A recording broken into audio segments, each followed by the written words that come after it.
Hello, my name is Jesse Horowitz, and this is Grayson, and we just watched Transformers.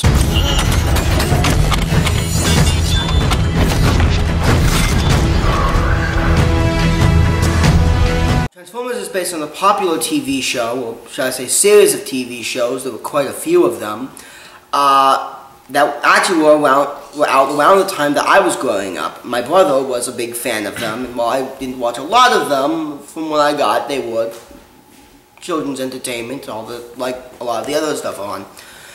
Michael Bay's version of the show is very different.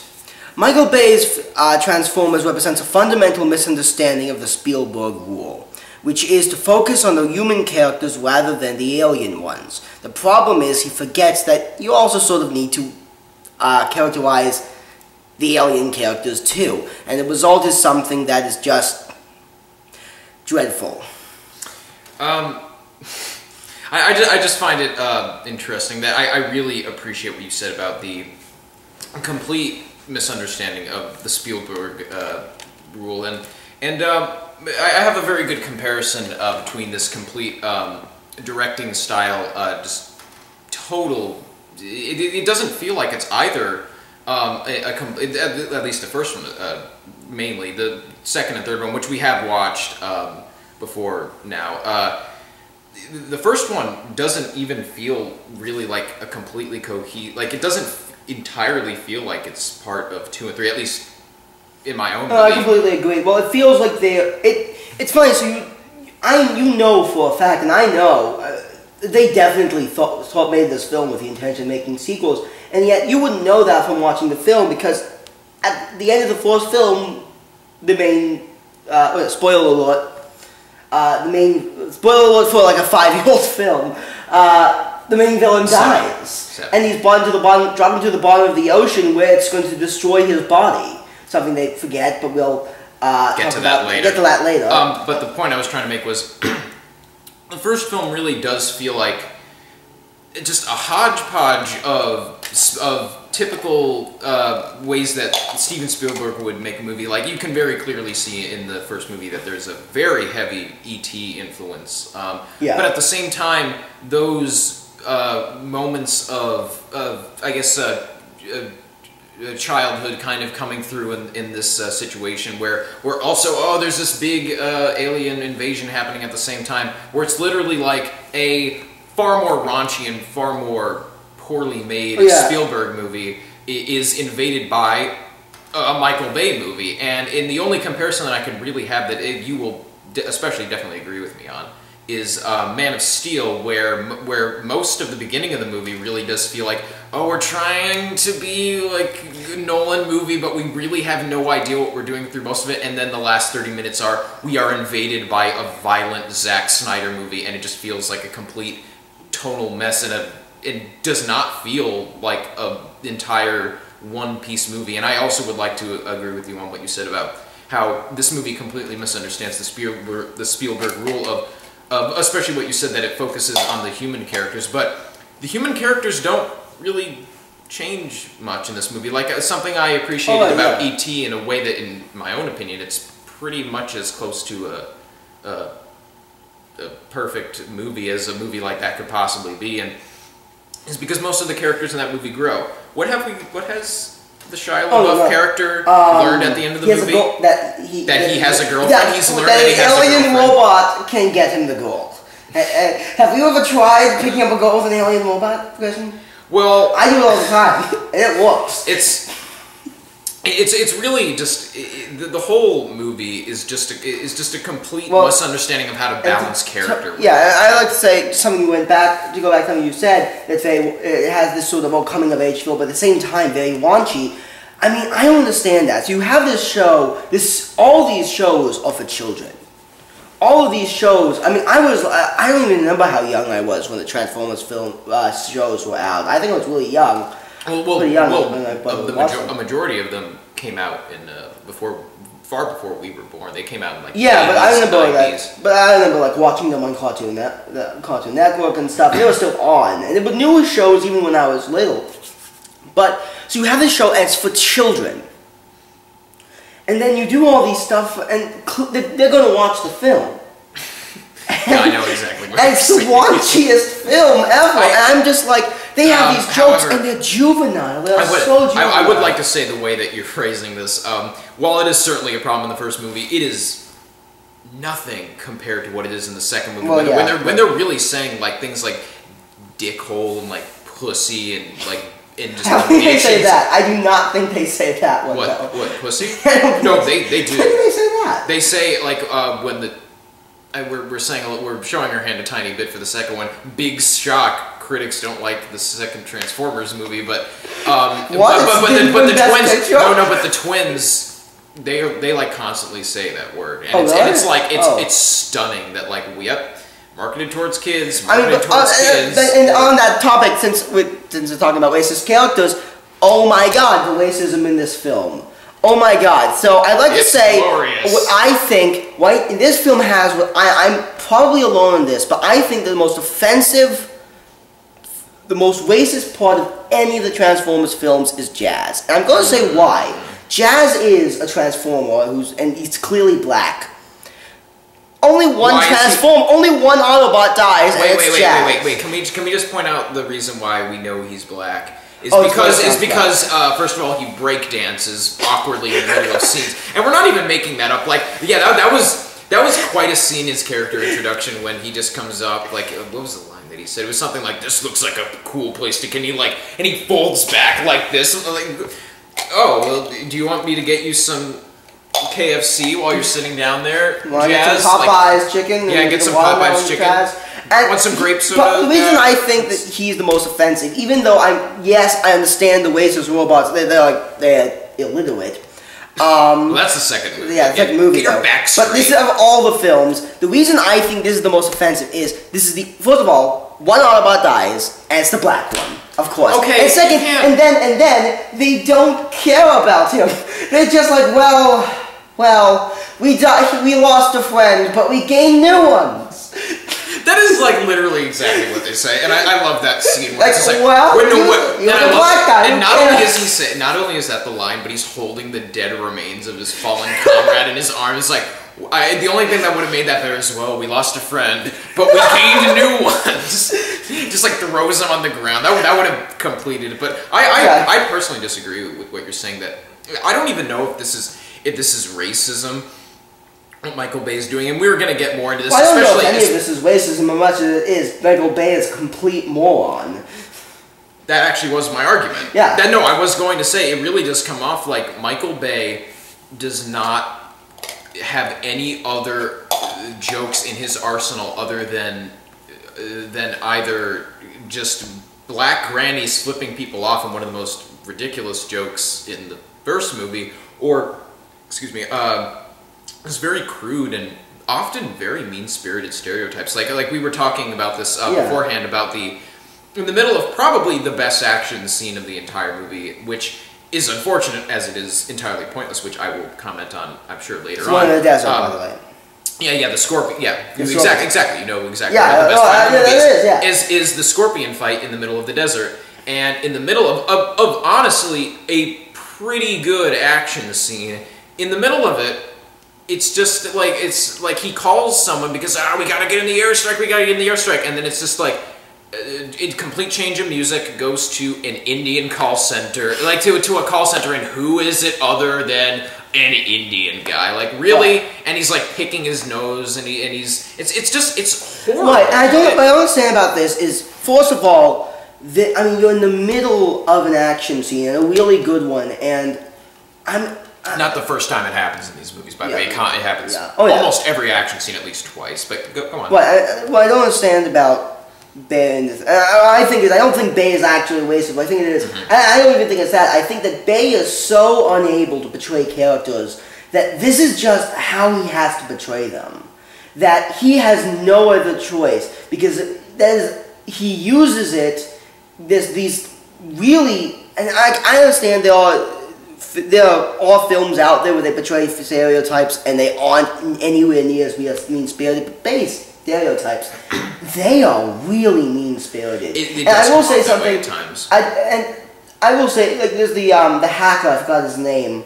Anthony Anderson's character. I don't know. You can say I don't whatever. even think he gets a name in them. Yeah, I don't honestly. know. As Keep going. hateful or stereotype as he is, he's intelligent. He's a hacker. He wears he has glasses. You know, that's totally debatable because Anthony Anderson is not selling intelligence off of any scene. The script can write him as being fine because the fact that he's a genius hacker only comes off. It literally almost comes off as just like, well, if we're gonna have this kind of stereotyping, then we gotta make it a little bit better. So. We'll make him allegedly smart. There's nothing in his performance that makes me believe, like, yeah, this is a smart man. But to be fair, there are also people that I've met where meeting them does not convince me they're smart, but I know they're smart. Yeah, well, all right. But yeah, just a fair point. But I think that one of the things I don't understand about this is, and I mentioned before the Spielberg rule, is in E.T. Yes, it focuses on the human characters, but it's not like E.T. was a wooden board. No.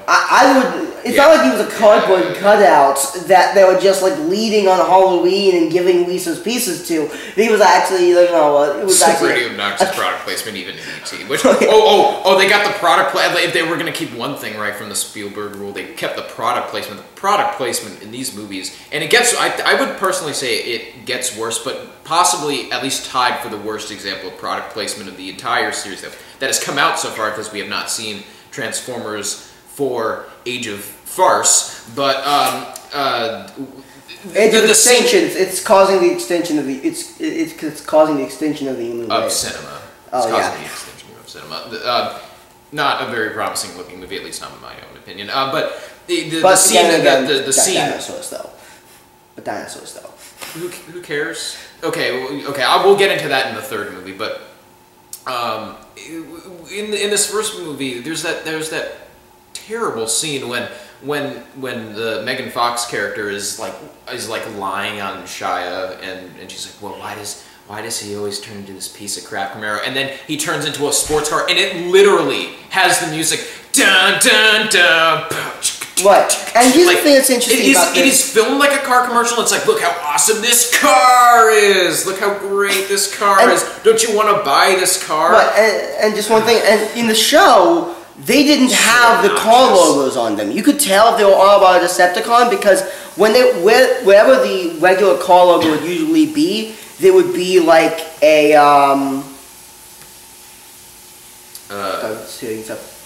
there would be, instead of that, there would be the Autobot or Decepticon symbol. But in the Michael Bay film, they want the product placement there. They want the companies there. So what do? They keep the car thing there. It's simply on the wheel where you see the Autobots and Decepticons. So, and there's no other reason to do that except you want the product placement. You want to be able to say, look.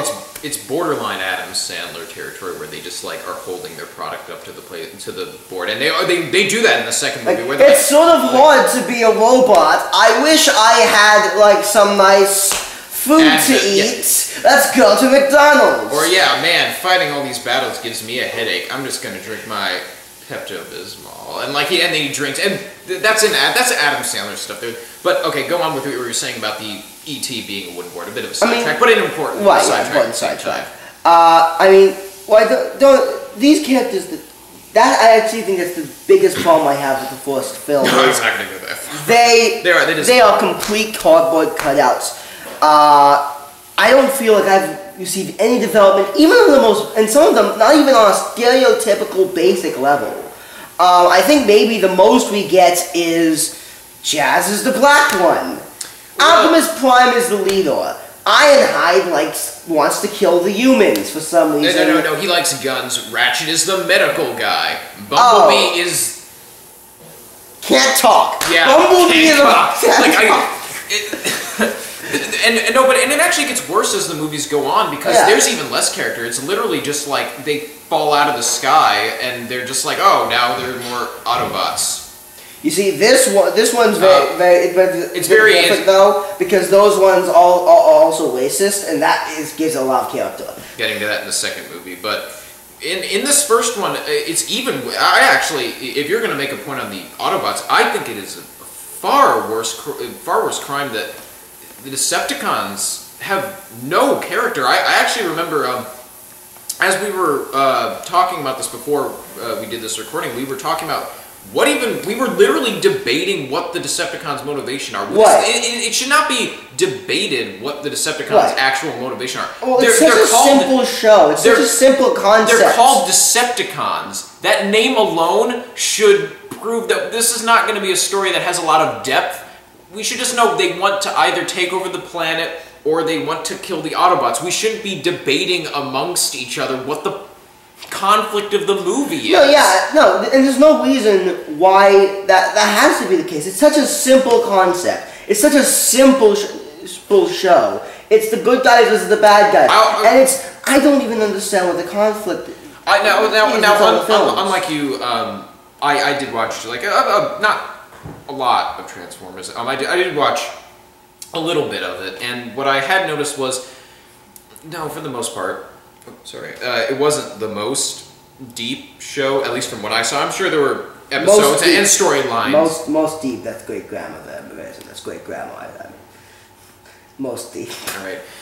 It's not the most deep show that you've like not all the plot lines are really too complex. At least from what I'm seeing, I'm sure there are some storylines out there that oh, that was an interesting way that you did that with that character. But at least the show had some semblances of characters. Like, we were talking about this again, had some conversations before this. Yeah, we were trying to save everything for now, but my God. There was so much to say about all three of these movies that we couldn't control. Attack if I hadn't told someone about this. So, and you had to watch part of it again. I'm very sorry about that, by the way. Yeah, I had to watch the second film, that last half of the second film twice, Grayson. Thank you. Third. Don't say half, because don't make it as bad as I actually would have. Okay, but anyway, the point is, it felt like the point. At least, I mean, even the most basic of relationships between the Decepticons and what they want is just completely gone. My personal favorite character from the show, from when I watched it when I was younger, but not much. I maybe only saw 20 episodes max. But Starscream's characterization is just. It's not there. Oh, yeah. Megatron's not there. Megatron's just the bad guy. Starscream is just he. Okay, can I ask you? I know about Starscream. I know about Starscream. Okay, can I ask you this? Yeah. From watching the first movie, did you know that Optimus Prime and Megatron were brothers? No. No. I don't think there's one offhand comment after Megatron dies because Sam. We haven't even talked about the real main character of this movie yet, which is Shia LaBeouf, and we'll get to him in a minute. But Megatron, when he dies from Sam awkwardly holding a cube in front of him, which there's no way he even would have known that would have done anything. But Optimus is just like, you left me no choice. He would have known. He knew it would kill Optimus. Which was stupid that Optimus didn't say something like, oh yeah, put it in me, I know it'll kill me, but don't put it in the enemy, because that might not make this as fair of a fight. Like, there's no, it's stupid little moments like that really do start to add up, and including all these much larger problems with this terrible story, very, very, very poorly put together story, that they will reuse, that they're very proud of, that they will reuse constantly. There needs to be sequels because it's such a great story that we need to tell it again and again and again. Well, we're assuming again for the fourth movie. We haven't seen it yet, but honestly, at this point 3 times, do you really think that with the same screenwriter, the same director, do you honestly think that they're going to do something new? After they made over they also made over $1 billion last time. Do you honestly think they're going to change anything? Right, and not to mention the only thing they changed was the cast, and the cast wasn't bad. If there's anything. I have to say, the cast was not bad. So they had John Turturro, who's a fantastic actor. Very good. Shia LaBeouf, I mean, for what he's given, he brings some charisma to it. I'm in a minority that I like Shia LaBeouf, and it's very unfortunate that's the things that have been happening to him. How ridiculous his name is. Yes, Shia, where's the beef LaBeouf is, that's actually what his last name translates out to. I'm not even kidding about that.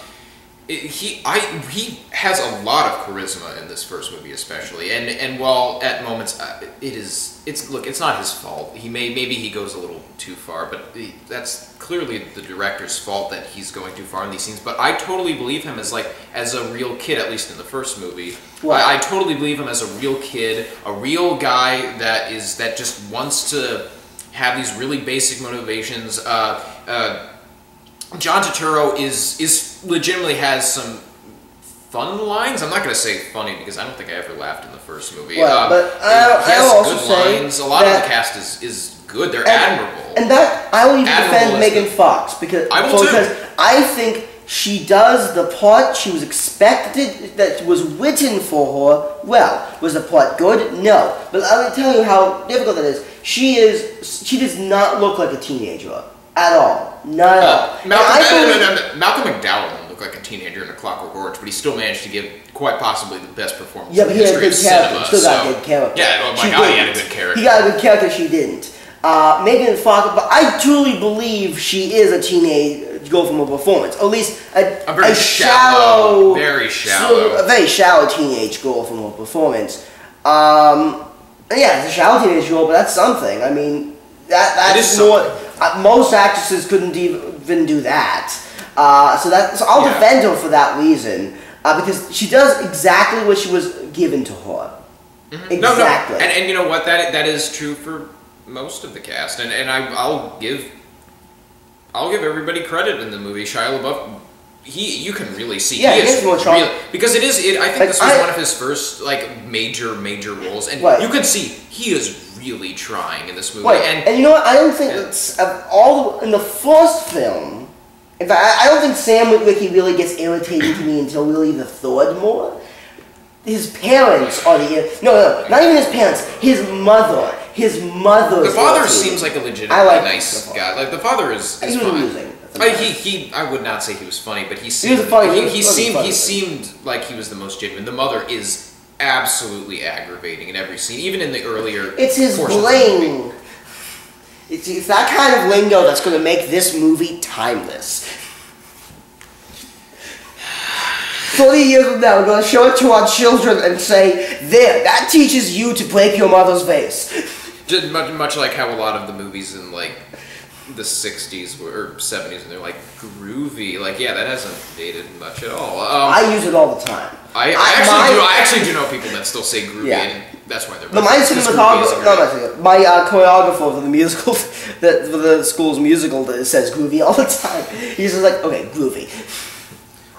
He's Ash from Evil Dead 2. He also says a lot. There are a lot of things he says that are very amusing. We're getting a little off track here. We are getting a little off track. That's just how bad this movie is. We don't want to talk about it. And the funny thing is, this is the best of the three. God. But a point that I would really like to make, at least a couple points. But one of the most well-known things about this movie, of course, is the effects and the action, and I think I would like us to save that for last, because that is the biggest thing. And the reason why this movie exists. This movie is not here to bring to light an engaging story or brilliant characters. This movie is I think it's very brilliant how you see that Jazz he's black and he's say that for this. What do you have a problem with black people? I don't know about you. Do you have a problem? No. I don't have a problem with black people. But 2 points I would really like to bring up. Number one, and this is going to be a gigantic sticking point with me personally, because some of my favorite movies ever have a soundtrack by Hans Zimmer. Hans Zimmer. Or Hans Zimmer. I should know how to pronounce his first name. His name is Zimmer. Mr. Zimmer. Hans Zimmer. I'll call him Hans Zimmer. Hans Zimmer's really. I love Hans Zimmer's score. He has wonderful scores: Lion King, Sherlock Holmes, and my own Inception, and my own personal favorites would be the Dark Knight score and the Pirates score. And it is so amazing how much this movie is completely aping the score from both the Batman Begins, because Dark Knight had not come out yet at this point, from both Batman Begins and the Pirates movies. It is amazing how this score almost feels like a student film where they could not come up with their own score and they just took the score from another movie that they liked. It's obnoxious. It is really obnoxious. And the soundtrack. Oh, the soundtrack's terrible. I mean, I don't think first of all, there's not a single moment in any of the films where there's not music. I couldn't think of a single moment that doesn't have music. And for the most part, and sometimes it's okay, but other times, it so does not fit. You have an action scene, and like when you're watching an action scene, and this song you have some of the songs that are playing, and you're like, this doesn't really happen in the first movie as much. That mainly happened. I at least noticed it happened in the sequels, but the constant music. Don't worry about that now. But the constant the constant music that is always playing throughout the movie. Every single scene has music that is almost as loud as the dialogue being said by the actors, and it is horribly distracting. And it is obvious that Michael Bay was not able to elicit a emotional response or any kind of feeling from any of the scenes that he is filming. So he's just gonna be like, we'll just put in music because it literally feels like, oh, we'll just fix it in post. It's so lazy, and it's a sign of, at least in my own opinion, exceptionally poor direction. And while we're on the subject of direction, the cinematography in this movie is god awful. I've seen, I think in the second film, there was one point in which we thought that, so his style of sort of the, you know how it's sort of like almost like it's sort of moving around is okay very Lord of the Rings at times. You can use it quite effective at times, and there are times when it's effective, and it's okay at times. But he uses it constantly without shot. It's difficult. I challenge you to find more than 3 shots in any of the movies where the cameras are remaining still for more than 5 seconds. The third one has its Okay, moments. the third one has moments, but I think I saw one in the second. I don't know if I can think of any in the fourth. I think there were almost like a whopping 5 shots in a row where they actually held still, and then it just goes, and then it just awkwardly, and it's not even just the like that kind of thing. It goes. There's sometimes when it goes like that kind of how maddening must it be to shoot a Michael Bay movie when it's like, hey, so Michael, how do you want this scene to be filmed? Like, oh, I want you to make the camera like this. Oh, okay. What about this part? Oh, I want you to make the camera go like this. Okay, what about this? Okay, like a couple days later into shooting, what do you want this scene to be like? Oh, I want you to. How about you do it like this time? How maddening must it be to work? I imagine it's Bay who's becoming mad because it's probably like the cinematographer was just going, oh wait, so what do you think about this scene? I just do it while I go whoosh. Yeah, this guy isn't shy. But before we get into the action, the thing that I really want to point out is how poorly written this movie is, and something that is constantly going to come up in these reviews is how obnoxiously long these movies are, all of them. Michael Bay is a sadomasochist who enjoys making you suffer, and I think that is what these films have proven to me. Because I remember once seeing a blog. I don't know if it was for stage plays or screenplays, but I've seen a similar advice for everyone. Is to be conservative. If there's a line, a character, a subplot, something that doesn't contribute to your story, cut it. And there are exceptions to that when you have like a comedy or something like that, where the point is to make you laugh. That still develops it in some way. And again, that's to make you laugh. But don't get attached to it. Don't be afraid to cut it. You need to cut it. Because you can't make it that it's going on tangents, like I keep on doing. It's true, we do go. Yeah, we go on tangents, but we're people. Yeah, we'll go on tangents. Just like you are. I forgot what I was saying now.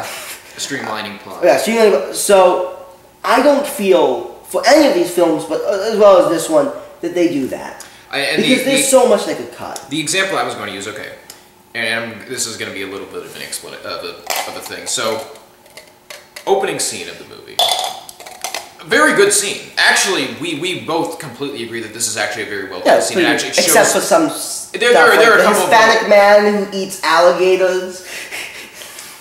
There, and when I say opening scene, I don't mean the cube when it's like knocking into asteroids or whatever, but I mean the opening scene when it shows the helicopter transform, which the movie didn't tell me this. I remember this from when I was a kid and I used to watch this movie, which, yeah, I'll admit, when I was a kid I watched this movie. I was a kid, and I still am a kid, but when I was much younger than when I was now, I used to watch this movie frequently, so I remember the helicopter transformer's name was, I think it was Blackout. Yeah, I remember. When he attacks the base, you get how insanely hard it is to destroy these guys, how they're not going to take bullets, a point we will be coming back to constantly. Well, never I think it was one of the people who said never in the history of cinema has an alien ever been damaged by a bullet. Okay, but so you see the might that this thing has, this behemoth, as it destroys everything around it, and you get really the effects, which we will get into for this scene especially, work exceptionally well. There are little, Michael Bay touches where it's constantly woo, woo, woo, like crazy stupid camera motions and that kind of stuff, and really cheesy dialogue, but for the most part it's a good scene. Now maybe the cameraman is a street guy, he's just running away. No, but the thing that I notice in that scene is that actually throughout the entire movie is that there are 4 main subplots. You have the Sam Witwicky thing with him trying to get the girl, and you know what? I'm not going to go into the whole thing of why it is that is totally unnecessary to the story. But the point of it is, if you're trying to make it a Spielbergian thing, I'll give you that. I'll give you your setup of the movie for now. For some reason, I'll give you that. Love interest, so that's okay. So that's one. You have the military guys. You have John Voight, and well, actually no. You have the hackers and John Voight. So that's 2. And you have the hacker. What? And that one goes nowhere. Anyway. No. I'm getting to that. You have the hackers. Again, goes nowhere, and you had the 4th one, which is the Decepticons also looking for the cube at the same time. Now, of those 4 subplots, what I would have liked is that if in the opening scene, and just bear with me for this, opening scene, there are no survivors. No survivors. By doing that, do you know how many times they cut back to these military guys? At least add 20 minutes. At least, if you take that out, at least subtract 20 minutes of the movie. At the very least. Subtract 20 minutes of the movie. I think that's a good idea. Yeah, no, and I'm not even done there. What I'm saying is, right after that scene with Qatar, in Qatar, no, that would be fine. At least just the mom. Right after that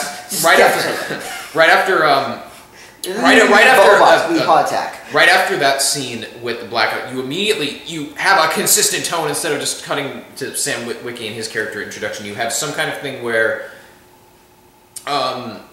the John Voight, who's the whatever position in government, he immediately goes on television. He's like, okay, our base has been destroyed. There are no survivors except for like maybe one military general who got back here, and he is having like some kind of post-traumatic stress disorder or something or other. He's like in a coma or something. He can't talk, and it's like you get the might of just being around this thing. It's like Cthulhu. Just being around this thing just freaks you out, and so it would carry weight for the Transformers. You cut 20 minutes out there, and just by having John Voight do that thing, we understand that he has people on the job doing this stuff.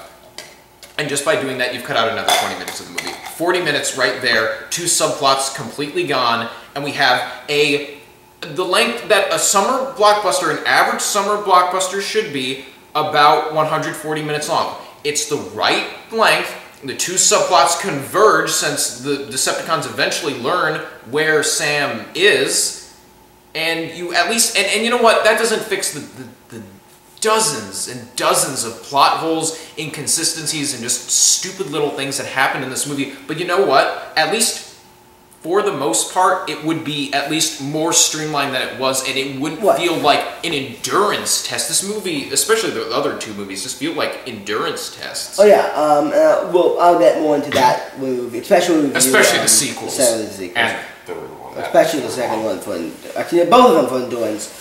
But I would say, and I think that's really what it comes down to. I think that my theory on action is not sold by effects even really brilliant sort of choreography.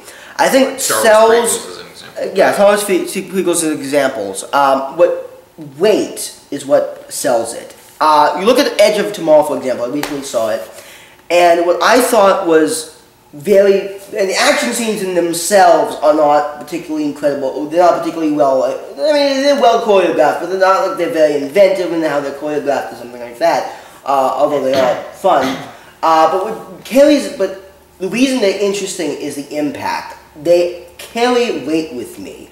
I am invested in the outcome of this action. Or you look at the original Star Wars films. Was the original fight between Ben Kenobi and Darth Vader particularly exciting how it was choreographed? No. There were two guys that were attacking each other's lightsabers. But its simplicity also added to the characters since they were both much more old, and one was like old and the other was... I'm not saying this is a flaw. I'm saying... No, I understand. Same with, or even with Empire Strikes Back. Are there some... Absolutely.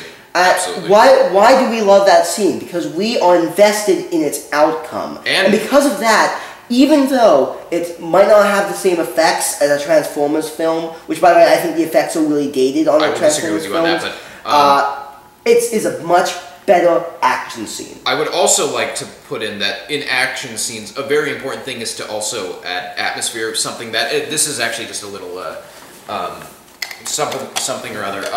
The scene that you just talked about, the live action, like in terms of live action fights, it's not my all-time favorite action scene of all time. But if I'm talking about scenes with two human beings, like in a live action movie, that scene, Luke versus Vader, is my favorite action scene in any movie I've ever seen in my life. Even more than The Dark Knight, a movie that I do like more than Empire Strikes Back, but that scene, also the atmosphere, that is a very important thing, like the way the thing is, that the scene is lit, the way that just like interactions off of characters, subtle little ticks, like there are close-ups in that scene that like you can really see the tension on Luke's face, or like the smoke, like little touches like that really make it so much more memorable. In Transformers, tell me if you've heard this before, they fight in a city and a lot of things get destroyed.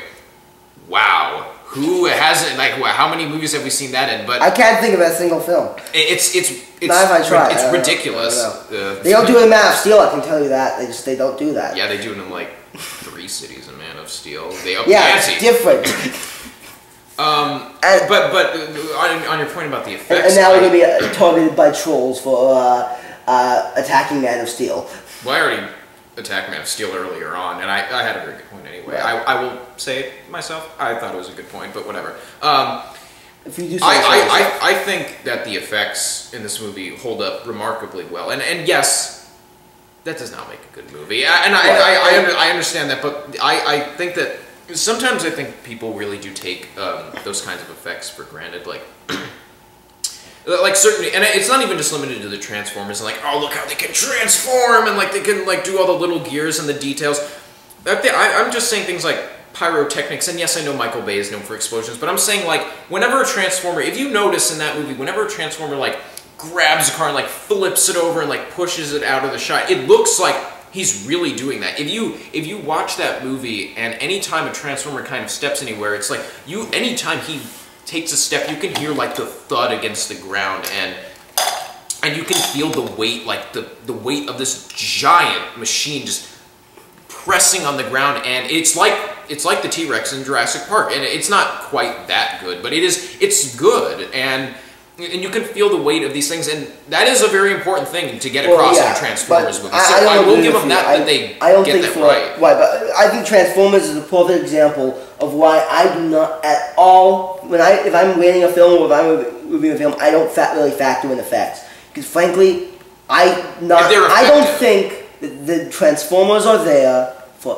1 second. Well, not for 1 second. I'll say there are moments in the sequels, in both sequels, where I really don't believe they're there, but there are also moments that are much more effective. I can't think of a single moment where I really found that I believe they were there. I did. And I will also, and I don't, and by the way, I think that, because it's in effect, but I think it's more important is filmmaking. You look at Gravity, yes, it has amazing special effects, but why do I praise it? It's because of the filmmaking. And Yes, I know where we're Star Wars, the original Star Wars. Yes, you have all the effects. Why, when they update it, why did that offend people? Because it doesn't matter. It doesn't matter what the new effects look like. What it did is it overshadowed the filmmaking, because the filmmaking was so brilliant and the story was so well done that it didn't matter. Because 20 years later, we can go back and say, yes, it was cinema done right.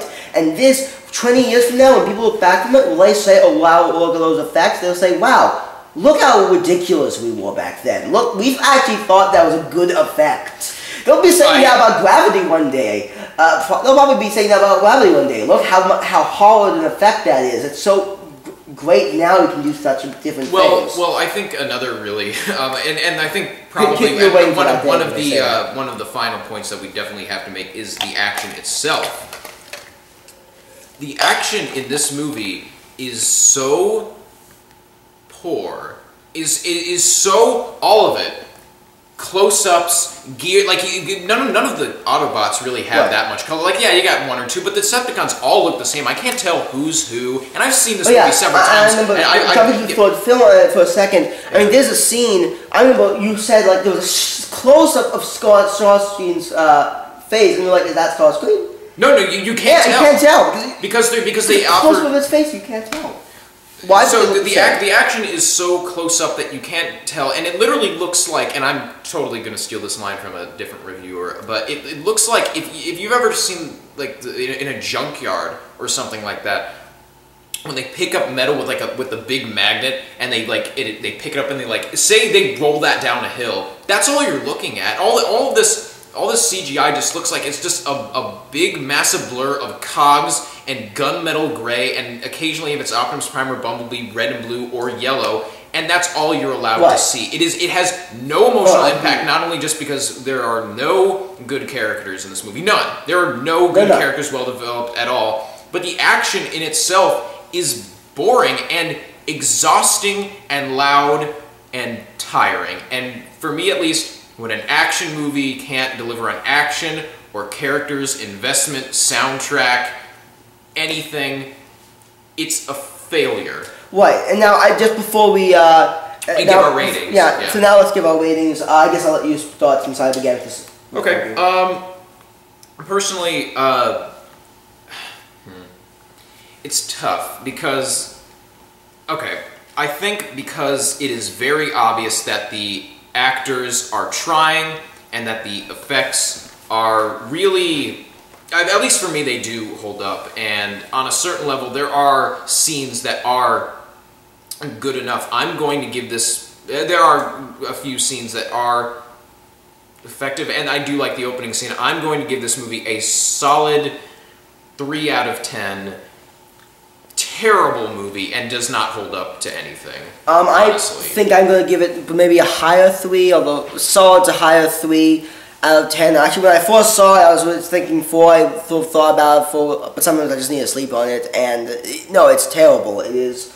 But you're right, Grayson. I mean, when an action movie can't deliver on action, it's an action movie. You have Michael Bay, and you have a plot that's literally can be described by a little kid bashing these toys together. I think I'm spoiling that from another reviewer too. Same reviewer. And you can't even same reviewer.